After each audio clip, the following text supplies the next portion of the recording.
সবাই কেমন আছেন? আশা করি ভালো আছেন। আপনাদেরকে আরেকটি ভিডিওতে স্বাগতম। বলে রাখি, এই অঙ্কটি কিন্তু বিসিএস জব, শিক্ষক নিবন্ধন সহ কলেজের প্রভাষক নিবন্ধন সহ যে কোনো পরীক্ষার জন্য খুবই গুরুত্বপূর্ণ। পাশাপাশি এটা কিন্তু এসএসসি পরীক্ষার্থীদের জন্য আরও গুরুত্বপূর্ণ, কারণ নবম দশম শ্রেণীর অনুপাত সমানুপাত অধ্যায়ে এই অঙ্কটি কিন্তু আছে। এই অঙ্কটি বললে ভুল হবে, এরকম অঙ্কগুলো আসে, তাই না? তাদের এসএসসি পরীক্ষার জন্য এই অঙ্কটি কিন্তু খুবই গুরুত্বপূর্ণ। পাশাপাশি আপনারা জানেন যে কোনো পরীক্ষায় নবম দশম শ্রেণীর গণিত বই থেকে কিন্তু প্রশ্ন হয়, বিশেষ করে জবের পরীক্ষাগুলোতে, তাই না? সুতরাং আপনাদের জন্য কিন্তু গুরুত্বপূর্ণ। আপনারা যদি বিভিন্ন রকম জবের প্রস্তুতি নেন, তাহলে কিন্তু আপনাদের একটা প্রশ্ন বুঝাই লাগবে। ওকে, আমি কিন্তু আপনাদেরকে এই অঙ্কটির সলিউশান 3ভাবে দেখিয়ে দেবো, 3 ওয়েতে, তাই না? 3ভাবে দেখিয়ে দেবো। আশা করি আপনারা বুঝতে পারবেন। আমরা প্রথমে লক্ষ্য করি প্রশ্নটি, একটি স্কুলে ছাত্রছাত্রীর অনুপাত 3:7। তাহলে ছাত্রছাত্রীর অনুপাত দেওয়া আছে, সংখ্যা দেওয়া নাই, তাই না? স্কুলে মোট ছাত্রছাত্রীর সংখ্যা, তাহলে ছাত্র এবং ছাত্রী যোগ করলে টোটাল সংখ্যা হচ্ছে 150। ওকে, হলে ছাত্র সংখ্যা কত? জাস্ট এখানে ছাত্রছাত্রীর মধ্যে শুধুমাত্র ছাত্রের সংখ্যাটা বের করতে বলা হয়েছে। আশা করি আপনারা প্রশ্নটি বুঝতে পেরেছেন।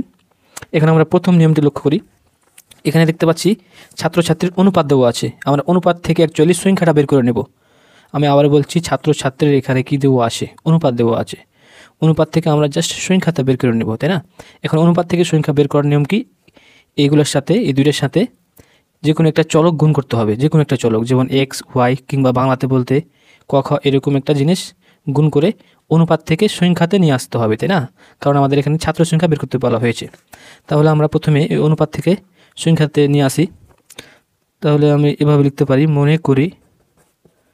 মনে করি ছাত্র সংখ্যা, জাস্ট আমরা এক্স দ্বারা গুণ করব, তাহলে কত হবে? 3x। ওকে, ছাত্রী সংখ্যা তাহলে কত হবে? এখানে 7x। বলে রাখা ভালো, প্রথমটা কিন্তু ছাত্রের জন্য, দ্বিতীয়টা কিন্তু ছাত্রীর জন্য, তাই না?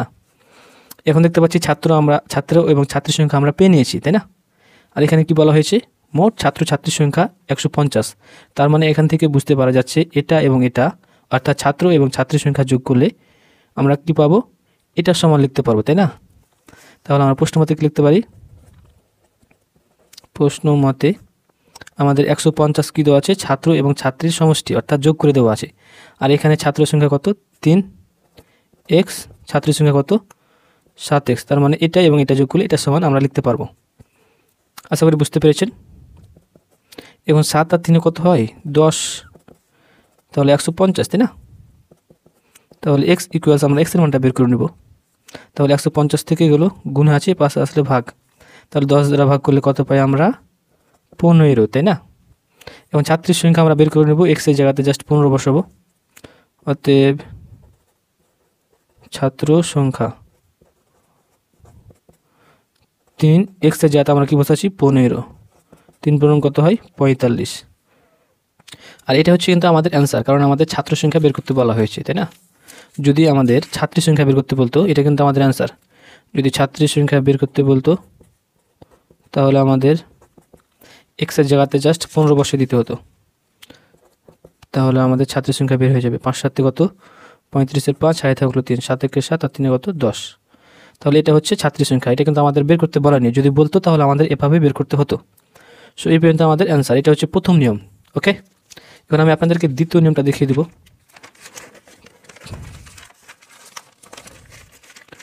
আমরা এখন দ্বিতীয় নিয়ম লক্ষ্য করি। এই দ্বিতীয় নিয়মে কিন্তু আমরা সবসময় এক অংশের মান বের করব। আমি আপনাদেরকে বলে রাখি, দ্বিতীয় নিয়মে আমরা এক অংশের মান বের করব। তাহলে আমরা বুঝতে পারলাম এই নিয়মে, দ্বিতীয় নিয়মে আমরা সবসময় এক অংশের মান বের করব।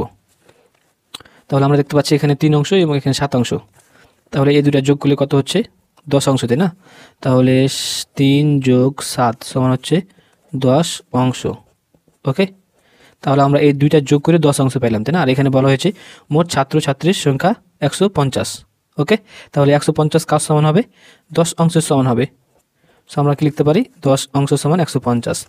তাহলে এখান থেকে আমরা বুঝতে পারছি 10 অংশ সমান 150, তাই না? এখন আমাদের কি বলা হয়েছে, আমি আপনাদেরকে কি বলেছি, আমরা সবসময় এক অংশের মান বের করব। তাহলে আমরা এখান থেকে এক অংশটা বের করে নিই, অতএব এক অংশ সমান আমরা ভাগ করবো, তাই না?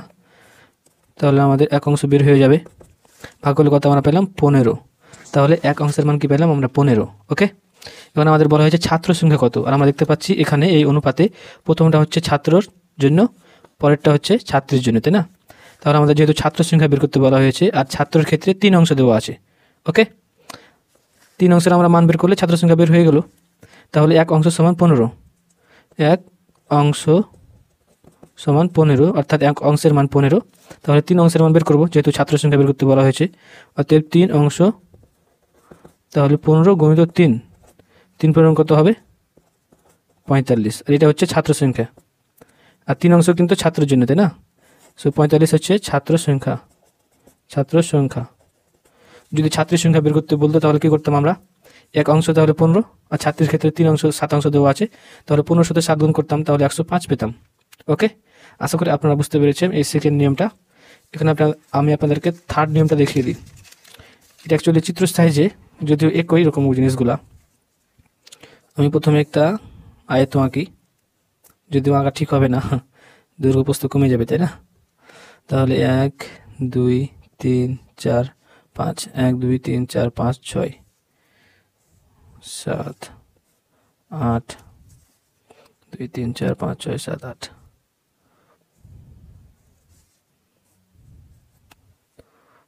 তাহলে আমরা প্রথমে এখানে 10টা চিত্র আঁকলাম। তাহলে আমরা এখানে লিখতে পারি 3 + 7 = 10, এই পুরোটুকু 10 অংশে, তাই না? এখন এটুকুর মান দেওয়া আছে কি 150, তাহলে এটুকুর 150। তাহলে আমরা প্রত্যেকটা, অর্থাৎ এক অংশের মান বের করব। এক অংশের মান বের করার জন্য ভাগ করতে হবে। তাহলে একটা ঘরের মান কত হবে 150 ভাগ কত 10, তাই না? তাহলে ভাগ করলে আমরা কি পাচ্ছি 15। তার মানে প্রতিটা ঘর কত হবে 15 15 করে, 15 15 15 15, তাই না? আর আমাদের বলা হয়েছে ছাত্র সংখ্যা, আর আমরা জানি ছাত্র মানে কি, ছাত্রের অংশ হচ্ছে 3, তাই না? তার মানে আমাদের এই 3টা নিতে হবে ঘর, 15 আর 15 30, আর 15 তে 45। তাহলে আমরা কি পেলাম ছাত্র সংখ্যা, ছাত্র 45। আর বাকিটুকু কত হবে যোগ করলে 105 হবে, তাই না? সো এটা হচ্ছে ছাত্রী সংখ্যা। ওকে, সো আমাদের অ্যান্সারটা হলো 45। আশা করি এই নিয়মটা আপনারা বুঝতে পেরেছেন। সো দেখা হবে পরবর্তী ভিডিওতে। সেই পর্যন্ত ভালো থাকবেন, সুস্থ থাকবেন। আল্লাহ হাফেজ।